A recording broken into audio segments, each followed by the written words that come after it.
Hello everyone, welcome to spark up study. This is Suman Yadav. आज के video में हम डिस्कस करने वाले हैं part 4 of CUT 10 PYQ series. CUT की 10 पीवाईक्यू सीरीज मैं आपको करा रही हूँ। टोटल 100 क्वेश्चन कराऊंगी और ऐसे मैं आपको 10 पार्ट्स कवर कराने वाली हूँ ताकि आपका बायोलॉजी 100% तैयार हो जाए। तो सीयूटी का आपको प्लेलिस्ट मिल जाएगा डिस्क्रिप्शन में, जिससे आप पूरी बायोलॉजी अपनी तैयार कर सकते हो। पहला प्लेलिस्ट आपको मिलेगा सीयूटी पीवाईक्यूज का, जिसमें आपको 10 पीवाईक्यूज मैं सॉल्व कराऊंगी 10 पार्ट में, यानी कि टोटल 100 पीवाईक्यूज आपको सॉल्व कराऊंगी, जिससे आपका सारा का सारा बायो कवर हो जाएगा। दूसरी प्लेलिस्ट आपको मिलेगी सीयूटी वन शॉट वीडियोस की, जिसमें टोटल 13 चैप्टर मैं आपको कवर कराऊंगी बायोलॉजी के, क्योंकि 13 चैप्टर है ही, तो 13 के 13 चैप्टर मैं आपको कवर कराऊंगी। टोटल 13 वीडियोस आपको उसमें मिलेंगी वन शॉट वीडियोस की। ठीक है, तो सीयूटी के 10 पीवाईक्यूज क्वेश्चंस मैं आज के वीडियो में सॉल्व कराने वाली हूँ। मिक्स्ड पीवाईक्यूज मैं आपको करा रही हूँ फिलहाल के लिए, जिसमें आपको पार्ट 4 देखने को मिलेगा आज के वीडियो में। ठीक है, और लास्ट में आप जरूर बताना आपके कितने क्वेश्चन सही हुए। आगे बढ़ते हैं। फर्स्ट क्वेश्चन आपके स्क्रीन पे है, which statement is correct about antibiotics. Antibiotics के संदर्भ में कौन सा कथन सही है, बता दीजिए जल्दी से। वीडियो को पॉज करके पहले खुद जवाब देखिए, उसके बाद मैं आपको जवाब दूंगी और एक्सप्लेनेशन के साथ दूंगी। ठीक है, आपको ये सीरीज कैसी लग रही है कमेंट में जरूर बताइएगा। चलो सॉल्व करो। बहुत साधारण सा क्वेश्चन है, इसका अगर आप जवाब देखने की कोशिश करोगे तो आपको जवाब मिलेगा कि एंटीबायोटिक्स किसको मारती हैं। एंटीबायोटिक्स मारती हैं बैक्टीरिया को। एंटीबायोटिक्स का काम क्या होता है, बैक्टीरिया को मारना। तो बैक्टीरिया यहाँ पे कौन दिख रहा है, वायरसेस नहीं, बैक्टीरिया हाँ। ठीक है, प्लांट्स नहीं बनाते हैं इसे। तीसरा ऑप्शन क्यों गलत है, प्रोड्यूस्ड बाय प्लांट्स नहीं, ये केवल पौधों से मिलता है नहीं, ये ज्यादातर फंगस से मिलता है, मतलब कुछ फंगस से मिलता है और ज्यादातर बैक्टीरिया से ही मिलता है। कुछ बैक्टीरिया दूसरे बैक्टीरिया को मारते हैं, यानी कि बैक्टीरिया खुद ही अपने दुश्मन है एक तरह से कह लो। तो ये ज्यादातर बैक्टीरिया से मिलता है और कुछ फंगस से भी मिलता है, लेकिन पौधों से तो नहीं मिलता है एंटीबायोटिक्स।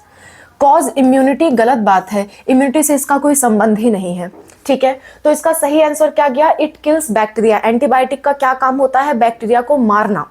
ठीक है, चलो ये आपको आंसर मिल गया। जीवाणुओं को नष्ट करना किसका काम होता है, एंटीबायोटिक्स का काम होता है।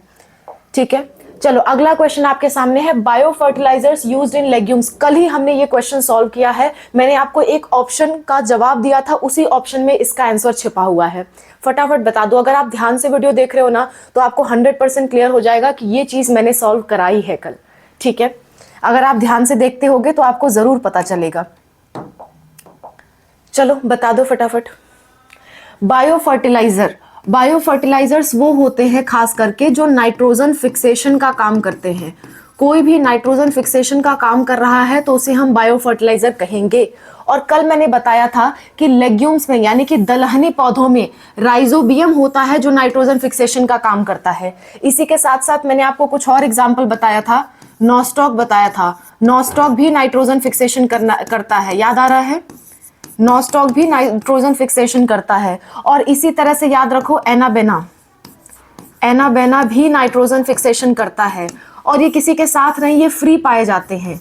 ये क्या होते हैं, नेचर में फ्री पाए जाते हैं। राइजोबियम तो दलहनी फसलों की जड़ों में लगा हुआ रहता है, उसके साथ रहता है, उसकी संगति में रहता है, लेकिन ये लोग अकेले रहते हैं फिर भी नाइट्रोजन फिक्सेशन का काम करते हैं। ठीक है, तो ये तीनों ही बायोफर्टिलाइजर का काम करेंगे। बात समझ में आ रही है? तो इतना आपको याद रखना है फिलहाल के लिए कि दलहनी फसलों में राइजोबियम काम आता है, और फ्री लिविंग अगर आपसे पूछ लिया नाइट्रोजन फिक्सेशन कौन करता है तो आप इन दोनों का नाम ले लेना। और भी है लेकिन फिलहाल के लिए ये दोनों नाम याद रखो। तो आंसर आपका क्या गया, राइजोबियम। राइजोबियम क्या है, राइजोबियम एक तरह का बैक्टीरिया है, एक तरह का जीवाणु है। बैक्टीरिया यानी कि जीवाणु है एक तरह का।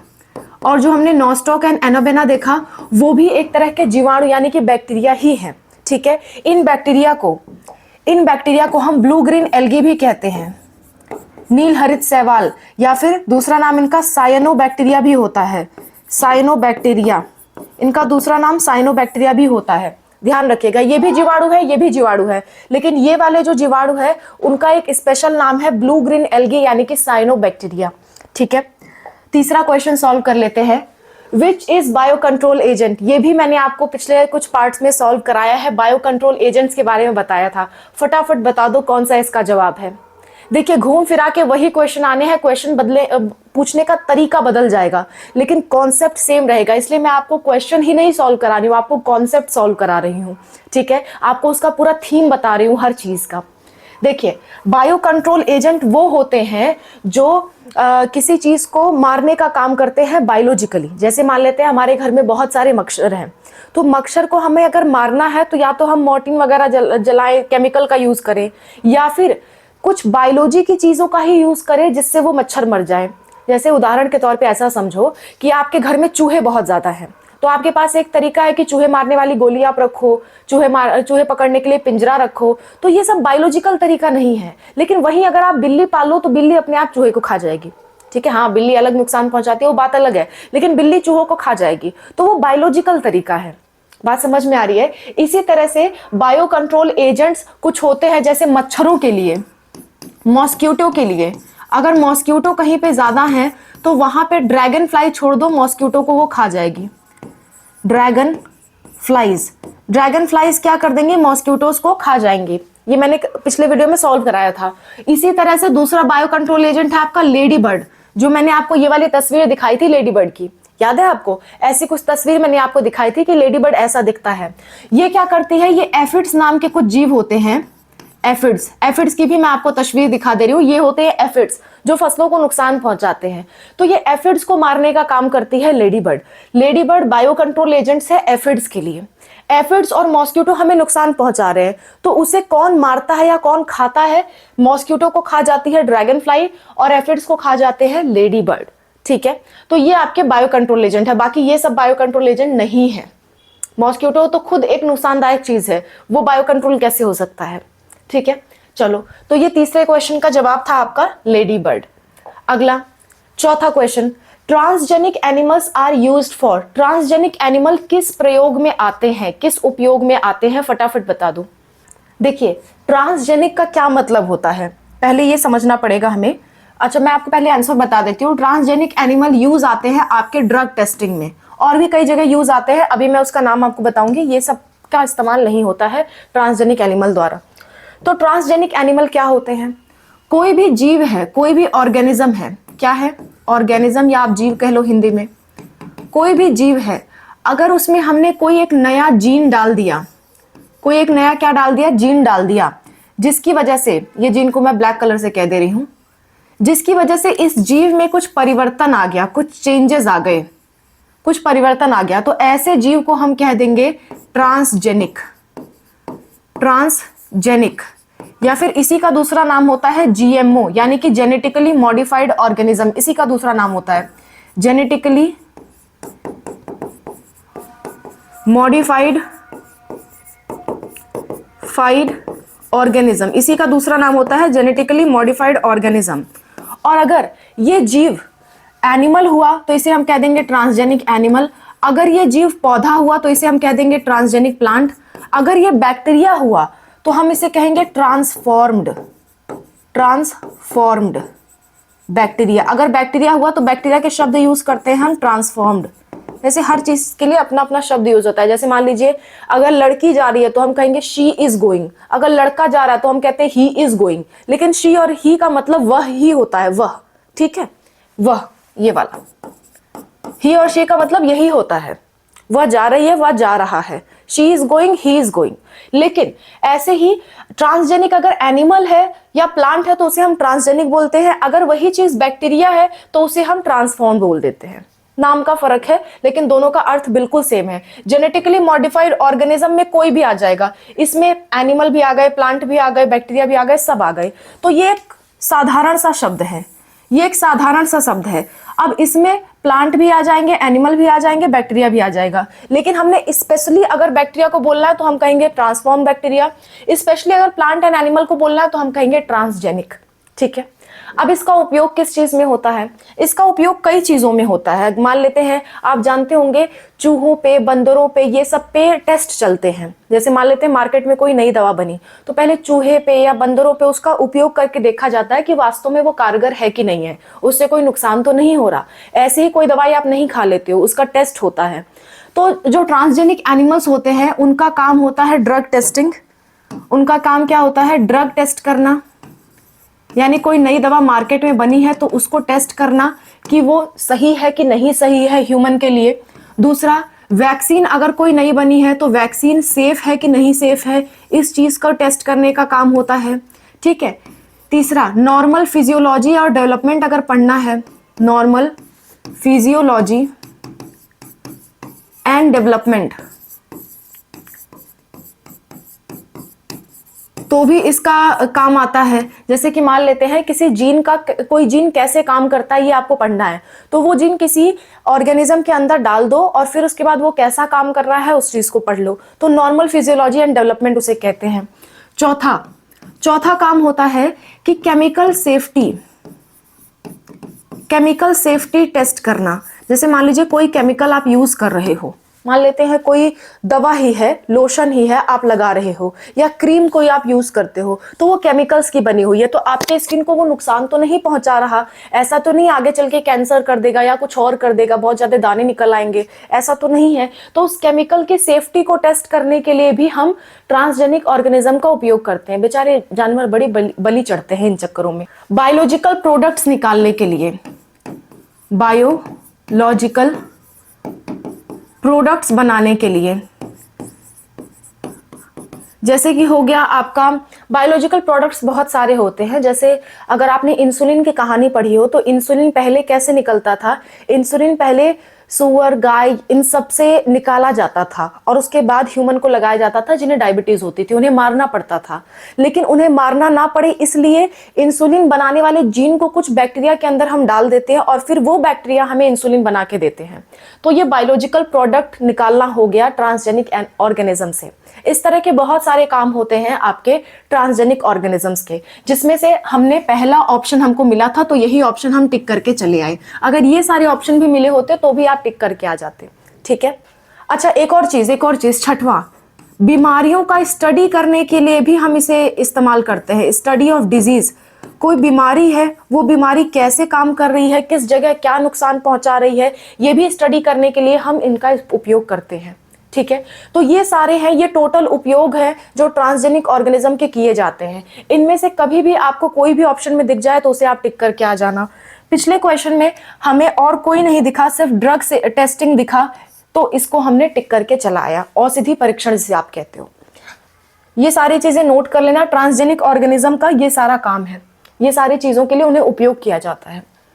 आगे बढ़ते हैं, अगला question, pyramid of energy is always, energy का पिरामिड हमेशा क्या होता है, उल्टा होता है, सीधा होता है, धारीनुमा होता है या अनियमित होता है? फटाफट बता दो। देखिए, ये पिरामिड का एक पूरा कॉन्सेप्ट है। आप कहोगे तो मैं इंपॉर्टेंट कॉन्सेप्ट्स पे आपके लिए जो 10-15 इंपॉर्टेंट टॉपिक्स होंगे उस पे मैं आपको वीडियो बना दूंगी ताकि वो 15 इंपॉर्टेंट टॉपिक आपके अच्छे से तैयार हो जाए। अगर आप कमेंट करोगे कि मैम मोस्ट इंपॉर्टेंट 15 टॉपिक्स हमें बता दो जो बायोलॉजी के लिए बहुत ज्यादा इंपॉर्टेंट है, जिसको पढ़े बिना काम नहीं चलेगा, तो आप कॉमेंट कर देना, उस पर भी मैं आपके लिए वीडियो बना दूंगी और उस पर आपको सारे चीजें तैयार करा दूंगी, जिनमें से एक इंपॉर्टेंट टॉपिक आपका पिरामिड्स भी है। पिरामिड्स एक आपका इंपॉर्टेंट टॉपिक है और ये शॉर्ट में नहीं पढ़ाया जा सकता, इसके लिए पूरा लेक्चर लेना पड़ेगा। तो अगर आप कहते हो कि ma'am most important topics for CUET आप बता दो, मोस्ट इंपॉर्टेंट टॉपिक्स पे आप डिटेल लेक्चर बना दो, तो मैं उसको बना दूंगी, छोटे छोटे लेक्चर बनाऊंगी और वो टॉपिक्स आपके अच्छे से सॉल्व हो जाएंगे। ठीक है। करीबन 15 टॉपिक मैं आपके उठाऊंगी और वो 15 टॉपिक मैं आपको पूरी तरह से सॉल्व कराऊंगी और उन 15 टॉपिक से आपका पूरा का पूरा जो है ये बायोलॉजी का इंपॉर्टेंट टॉपिक्स कवर हो जाएंगे, जिसको आपको डिटेल में पढ़ने की जरूरत होती है। अगर आप कहोगे तो मैं इस पर भी वीडियो लाना स्टार्ट कर दूंगी। ठीक है। ये आपको वीडियो तो रोज मिल ही रही है। देखिए, कल क्या है, हम एक वीडियो अपलोड नहीं कर पाए। जब से मैंने आपको कहा था कल मुझसे एक वीडियो अपलोड नहीं हो पाया, इस वजह से आज मैं आपके लिए 2 वीडियो अपलोड कर रही हूँ। एक सुबह में अपलोड हुआ है, एक आपको इस टाइम मिल रहा है। तो जिस भी दिन ऐसा गैप हो जाता है उस दिन मैं 2-2 वीडियो करके उसे फुलफिल कर दूंगी। ठीक है। तो 10 दिन में आपके 10 वीडियो ये पीवाईक्यूज वाले तो बन ही जाएंगे। इसके बाद वन शॉट वीडियोस भी चलती रहेंगे साथ साथ, और वन शॉट वीडियोस के साथ अगर आप कहोगे मोस्ट इंपॉर्टेंट टॉपिक्स भी मैम पढ़ा दो, तो वो भी मैं आपको पढ़ा दूंगी।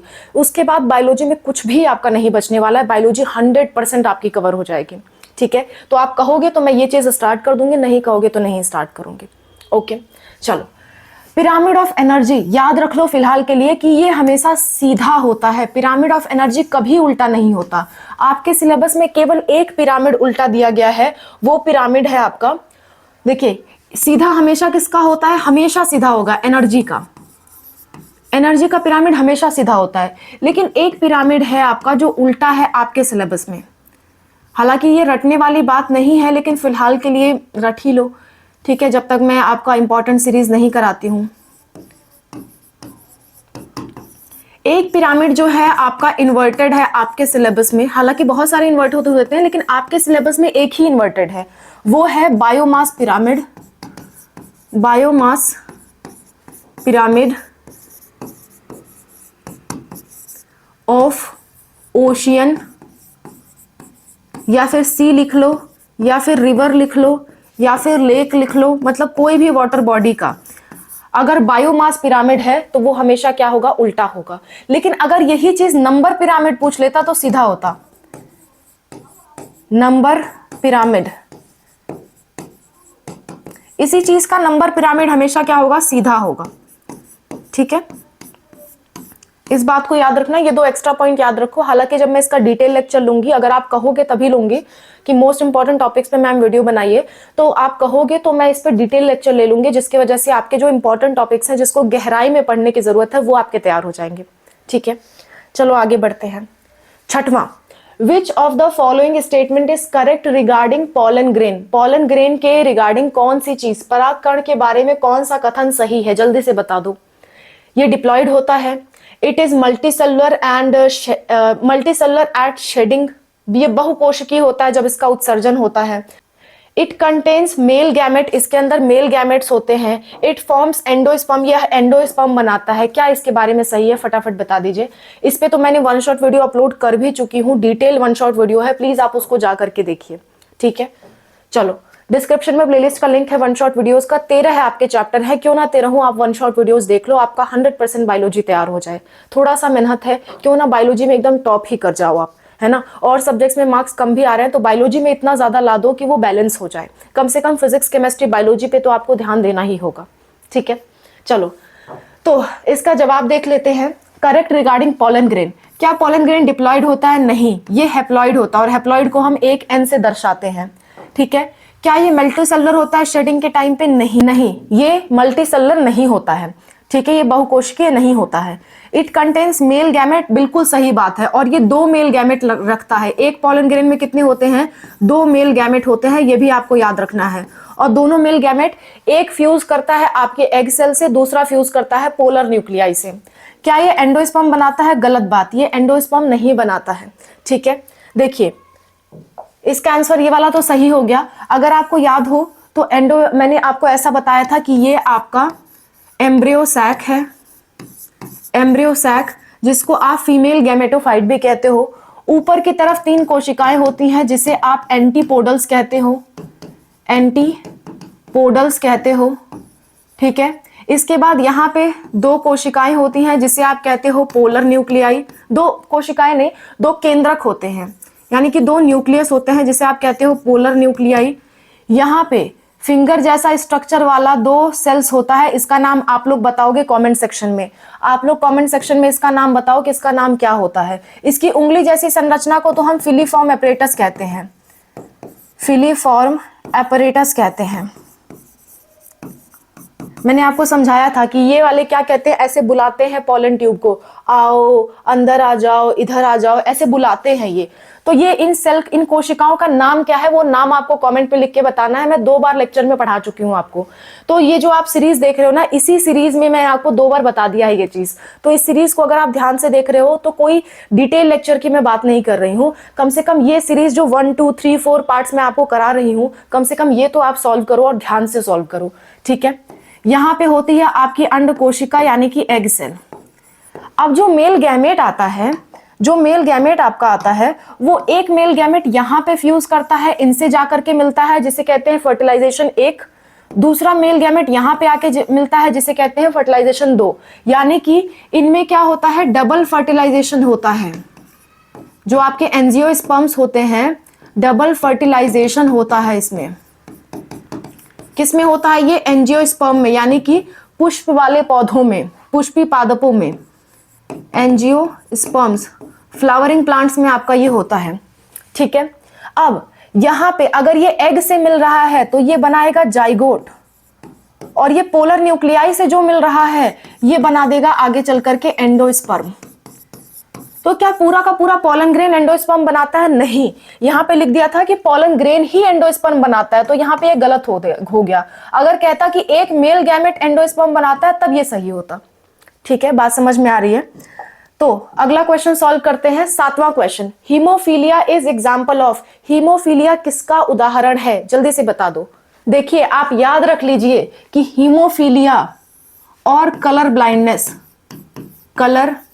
ब्लाइंडनेस यानी कि वर्णांधता जिसे आप कहते हो, कलर ब्लाइंडनेस, हीमोफीलिया को हिंदी में हीमोफीलिया ही कहते हैं, और ये है कलर ब्लाइंडनेस यानी कि वर्णांधता, यानी कि वर्ण आप देख नहीं पाते, रंग आप देख नहीं पाते, खासकर हरा और लाल रंग इसमें नहीं दिखाई देता है।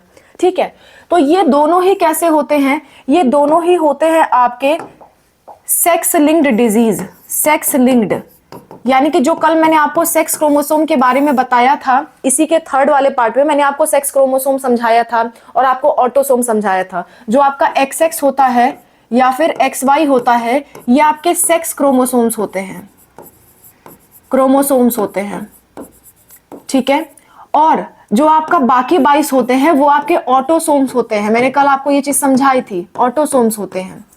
ठीक है, और इस XX से कोई पहचाना जाता है, कोई व्यक्ति लड़की है, इससे पहचाना जाता है कि कोई व्यक्ति लड़का है। ये चीज मैंने आपको समझाया था।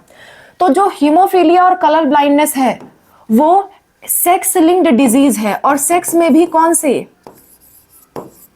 सेक्स क्रोमोसोम्स में क्या क्या आते हैं? X आता है और Y आता है, तो इसमें भी वो X लिंक्ड है, यानी कि X से जुड़ी बीमारी है।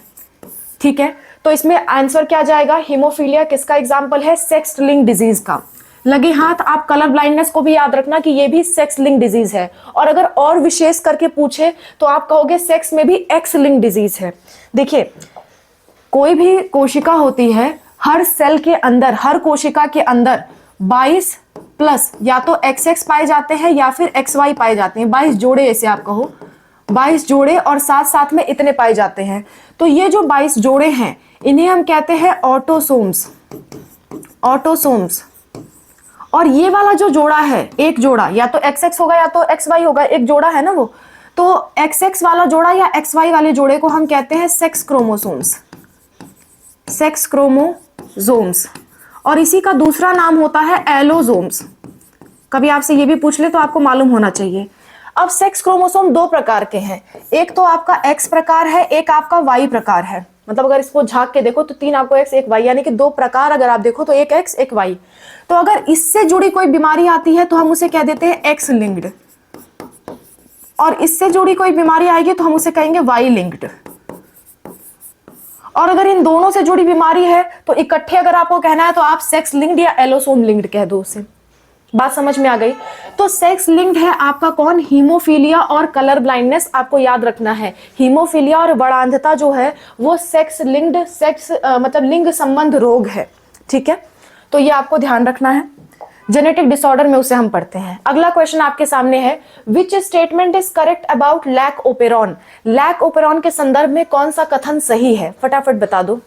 देखिए ध्यान से, लैक ओपेरॉन जो है, लैक ओपेरॉन किस में पाया जाता है? प्रोकैरियोट्स में पाया जाता है, यानी कि बैक्टीरिया वगैरह में पाया जाता है। प्रोकैरियोट्स, ये हम लोगों में नहीं मिलता, ये किस में मिलता है? बैक्टीरिया में मिलता है। तो प्रोकैरियोट्स क्या होते हैं? बैक्टीरिया होते हैं, और यूकैरियोट्स हम लोग हैं।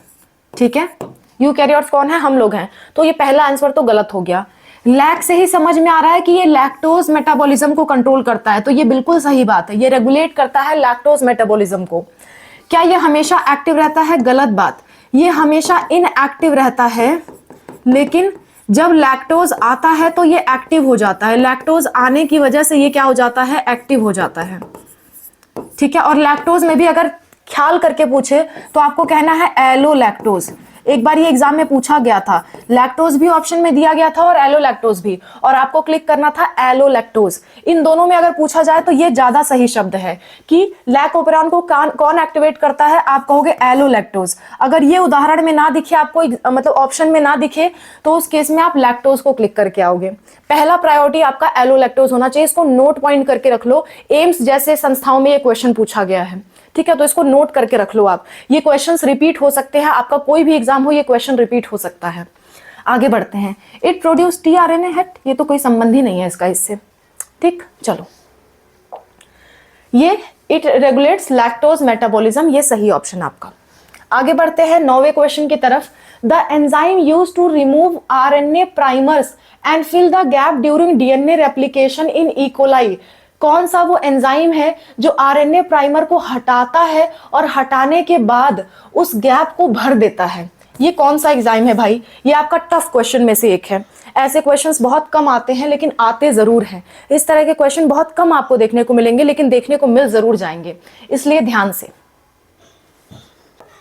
ये याद रखने वाली बात है, डीएनए पॉलीमरेज 1 ऐसा करता है। फिलहाल के लिए इसे याद कर लो।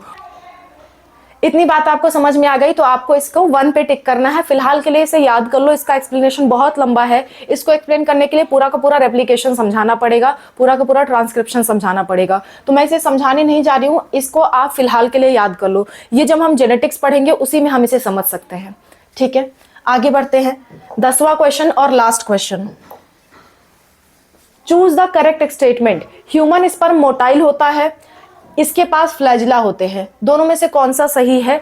आपको असर्शन रीजन की तरह इसे सॉल्व करना है। इस तरह के क्वेश्चन एम्स में आते हैं, लेकिन सीयूटी जो एग्जाम है ना, वो नीट और एम्स इसी से अपना जो क्वेश्चन है वो कॉपी करता है, इसलिए आप इस क्वेश्चन का आंसर दे दीजिए। देखिए, इसमें ह्यूमन स्पर्म मोटाइल है, ये भी बिल्कुल सही बात है, और वो फ्लैजिला की वजह से मोटाइल होता है, ये भी सही बात है। स्पर्म पहले ऐसा पाया जाता है तो उसे स्पर्मेटिड्स कहते हैं, स्पर्मेटिड्स, और फिर ये धीरे धीरे कैसा हो जाता है, ऐसा हो जाता है, इसके पास फ्लैजिला आ जाती है, तो इसे हम स्पर्म कहते हैं, या फिर इसी का दूसरा नाम होता है स्पर्मेटोजोआ। स्पर्मेटोजोआ इसी को कहते हैं, एक को, ठीक है। तो इसके अंदर दोनों होता है, तो बोथ असर्शन रीजन ट्रू और रीजन एक्सप्लेन, मतलब रीजन उसका सही कारण भी है कि इसी की वजह से स्पर्म मोटाइल होता है, ठीक है। तो ए ऑप्शन आपका सही ऑप्शन है। So that's all about the video. I hope this video is helpful for you. Thank you so much for watching. Wish you all the best for whatever you are going to do. मैंने आपको 4 part यानी total 40 question CUT UG के तैयार करवा दिए हैं और उसको विथ कॉन्सेप्ट तैयार कराया है। आपका बहुत सारा कॉन्सेप्ट उसके साथ तैयार हो रहा है। जरूर बताना आपको ये सीरीज कैसी लग रही है, क्योंकि आप जो हमारा मनोबल बढ़ाते हो कि हाँ मैम अच्छा पढ़ा रहे हो या कैसा पढ़ा रहे हो, कोई भी फीडबैक आप देते हो उससे फिर हमें काम करने का मौका मिलता है। हम आपकी हर क्लासेस फ्री ऑफ कॉस्ट करा रहे हैं ताकि हर बच्चा तैयार हो सके एग्जाम के लिए, ठीक है। तो आप भी हमारा मनोबल बढ़ाते रहिए ताकि हमें भी मन करे कि हम और ज्यादा से ज्यादा सीरीज आपके लिए ले आए। ओके, सो फिलहाल तो बायोलॉजी की सीरीज चल रही है, ये सीरीज बहुत ही जल्दी आपकी खत्म हो जाएगी। आप देख रहे हो 4 पार्ट मैं ऑलरेडी करा चुकी, अब केवल और केवल 6 पार्ट बाकी हैं, वो भी जल्दी से कवर करा के फिर 1 शॉट वीडियोस और आपका जो इंपॉर्टेंट टॉपिक्स अगर आप कहोगे तो वो सॉल्व कराऊंगी। उसके बाद फिर हम अदर चैप्टर्स भी जल्दी सॉल्व कर लेंगे, जिसकी वजह से आपका समय रहते पूरा का पूरा CUT UG एग्जाम्स के लिए तैयारी आपकी हो सके। So that's all. Thank you so much for watching. Wish you all the best for whatever you are going to do. Bye. Take care.